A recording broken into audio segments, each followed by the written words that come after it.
ತಮ್ಮ ಮೇಲೆ ಚಪ್ಪಲಿ ಎಸೆದ ಪ್ರಕರಣಕ್ಕೆ ಸಂಬಂಧಪಟ್ಟಂತೆ ಸಿದ್ದರಾಮಯ್ಯ ಎದುರು ಶಾಸಕ ಪ್ರದೀಪ್ ಈಶ್ವರ್ ಅವರು ಕಣ್ಣೀರು ಹಾಕಿದ್ದಾರೆ ಅಂತ ಹೇಳಲಾಗ್ತಾ ಇದೆ.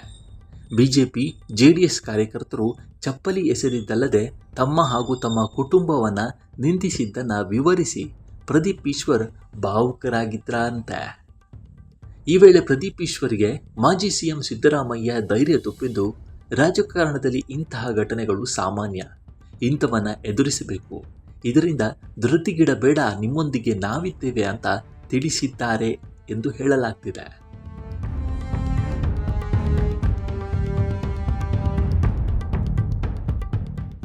ಚಿಕ್ಕಬಳ್ಳಾಪುರ ಶಾಸಕರಾದ ಪ್ರದೀಪ್ ಈಶ್ವರ್ ಅವರು ನಿನ್ನೆ ನನ್ನನ್ನು ಭೇಟಿ ಮಾಡಿ ಕೆಂಪೇಗೌಡ ಜಯಂತಿ ಆಚರಣೆ ವೇಳೆ ಬಿಜೆಪಿ ಹಾಗೂ ಜೆಡಿಎಸ್ ಕಾರ್ಯಕರ್ತರು ತಮ್ಮ ಮೇಲೆ ಚಪ್ಪಲಿ ಎಸೆದು ತಮ್ಮ ಕುಟುಂಬದವರನ್ನು ನಿಂದಿಸಿದ್ದು ಸೇರಿದಂತೆ ಅಂದು ನಡೆದ ಎಲ್ಲ ಘಟನೆಯನ್ನು ವಿವರಿಸಿ ತಮ್ಮ ನೋವನ್ನು ಹಂಚಿಕೊಂಡಿದ್ದಾರೆ.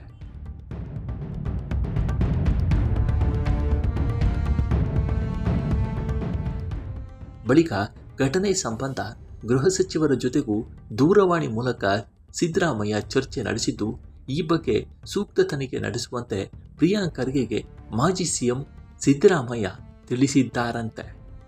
ಈ ಬಗ್ಗೆ ಸಿದ್ದರಾಮಯ್ಯ ಅವರೇ ಹೇಳಿಕೊಂಡಿದ್ದಾರೆ.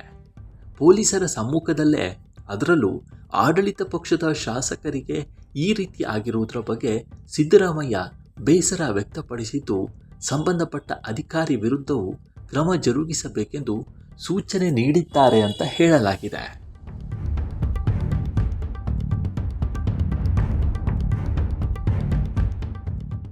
ಮತ್ತೊಂದೆಡೆ ಎಕ್ಸ್ ಮೂಲಕ ಶಾಸಕ ಪ್ರದೀಪ್ ಈಶ್ವರ್ ಪರ ಸಿಎಂ ಡಿಕೆ ಶಿವಕುಮಾರ್ ಕೂಡ ಪೋಸ್ಟ್ ಮಾಡಿದ್ದಾರೆ.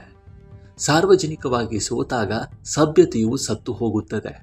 ಚಿಕ್ಕಬಳ್ಳಾಪುರ ಶಾಸಕ ಪ್ರದೀಪ್ ಮೇಲೆ ಚಪ್ಪಲಿ ಎಸೆದ ನೀಚ ಕೃತ್ಯ ವಿರೋಧ ಪಕ್ಷದವರ ಹತಾಶೆಯ ಪರಮಾವಧಿ. ಒಬ್ಬ ಯುವ ನಾಯಕನ ಜನಪ್ರಿಯತೆ ಮಾತುಗಳನ್ನು ಜೀರ್ಣಿಸಿಕೊಳ್ಳಲಾಗದೆ ತರ್ಕದ ವೇದಿಕೆಯಿಂದ ತರಗೆಲೆ ರಾಜಕಾರಣಕ್ಕೆ ಇಳಿದಿರುವುದು ನಿಮ್ಮ ಬೌದ್ಧಿಕ ದಿವಾಳಿತನವನ್ನು ತೋರಿಸುತ್ತದೆ.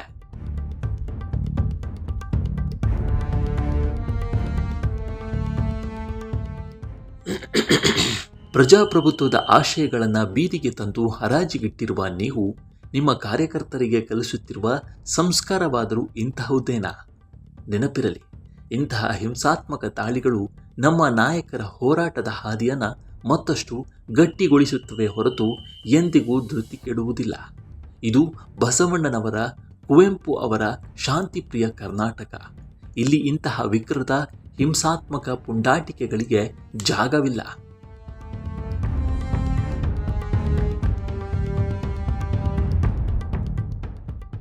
ಸಾರ್ವಜನಿಕ ಸಭ್ಯತೆಯ ಗಡಿ ದಾಟಿದ ಪ್ರತಿಯೊಬ್ಬರ ವಿರುದ್ಧವೂ ನಾವು ಕಠಿಣ ಕಾನೂನು ಕ್ರಮ ಕೈಗೊಳ್ಳುತ್ತೇವೆ ಎಂದು ಡಿಕೆ ಶಿವಕುಮಾರ್ ತಿಳಿಸಿದ್ದಾರೆ.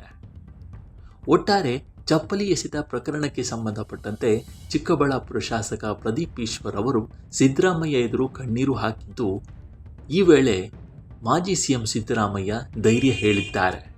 ಅಲ್ಲದೆ ಘಟನೆ ಸಂಬಂಧ ಗೃಹ ಸಚಿವರ ಜೊತೆಗೂ ದೂರವಾಣಿ ಮೂಲಕ ಮಾತುಕತೆ ನಡೆಸಿದ್ದಾರೆ. ಮತ್ತೊಂದೆಡೆ ಪ್ರದೀಪ್ ಈಶ್ವರ್ ಅವರನ್ನು ಬೆಂಬಲಿಸಿ ಸಿಎಂ ಡಿಕೆ ಶಿವಕುಮಾರ್ ಕೂಡ ಪೋಸ್ಟ್ ಮಾಡಿದ್ದು, ವಿಪಕ್ಷಗಳ ವಿರುದ್ಧ ತೀವ್ರ ಆಕ್ರೋಶವನ್ನು ಹೊರಪಡಿಸಿದ್ದಾರೆ.